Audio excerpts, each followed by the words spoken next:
तत्परिणाम विशेषाक्षरण स्वभावो विलक्षण शब्द स्पर्शादि साश्रय। अर्थात आकाश आदि भूतों में जो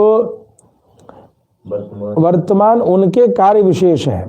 जो पंचभूत मतलब जो चित्त जल पावक गगन शरीर करके कहते हैं, ये जो पांचों तत्व हैं उनमें जो उनके कार्य हैं, जो वो कार्य करते हैं, वियत आदि भूतेषु, वियत आकाश आदि भूतेषु वर्तमान, जो उनका कार्य तत्परिणाम विशेष, वर्तमान में उनके जो कार्य विशेष हैं वो क्या है, तो क्षरण स्वभाव, उनके कार्य का नाश होता है। तो आकाश का जैसे गुण क्या है, शब्द, शब्द, पृथ्वी का रूप क्या है, गंध, ये सभी क्षर स्वभावी है, मतलब नाश इनका होना तय।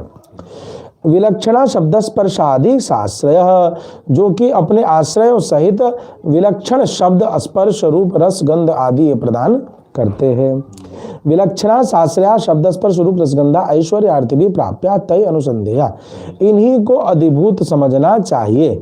ये अपने आश्रयों सहित, ये अपने आश्रय, आश्रय मतलब ये शब्द किसके आश्रित है, आकाश के, ठीक है।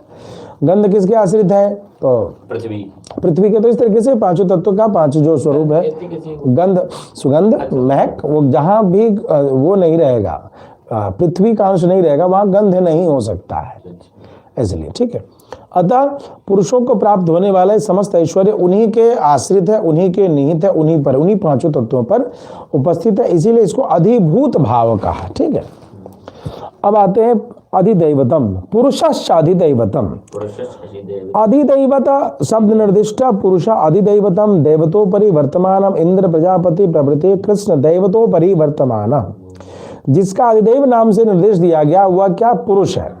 अभिप्राय है कि जो देवताओं के भी ऊपर है, अधिदैवत शब्द निर्दिष्ट पुरुष, अधिदैवतम देवतोपरि, देवताओं से भी ऊपर है, वह अधिदैव है। वह कैसा है, तो इंद्र प्रजापति आदि जितने भी समस्त देवता है उनके ऊपर वर्तमान में है। और इंद्र प्रजापति प्रभृति नाम भोग्य जातात विलक्षण शब्दादे भोक्ता पुरुष, और समस्त देवताओं से ऊपर तो है इंद्र प्रजापति आदि देवताओं के समस्त भोगों से विलक्षण शब्द स्पर्शादि भोगों के भोक्ता पुरुष का नाम अधिदैव है। यानी इंद्र आदि जो देवता हैं, ये देवता जो भोग करते हैं शरीर में उपस्थित होकर के, उन सब के भीतर जो पुरुष है वो अधिदैवत पुरुष है, ठीक है। यानी इंद्रियों के अधिदेवता है ना, अधिदेवता, अधिदेवता प्रत्येक देवता, वो भी करते हैं ना, वहां शब्द समझ गया।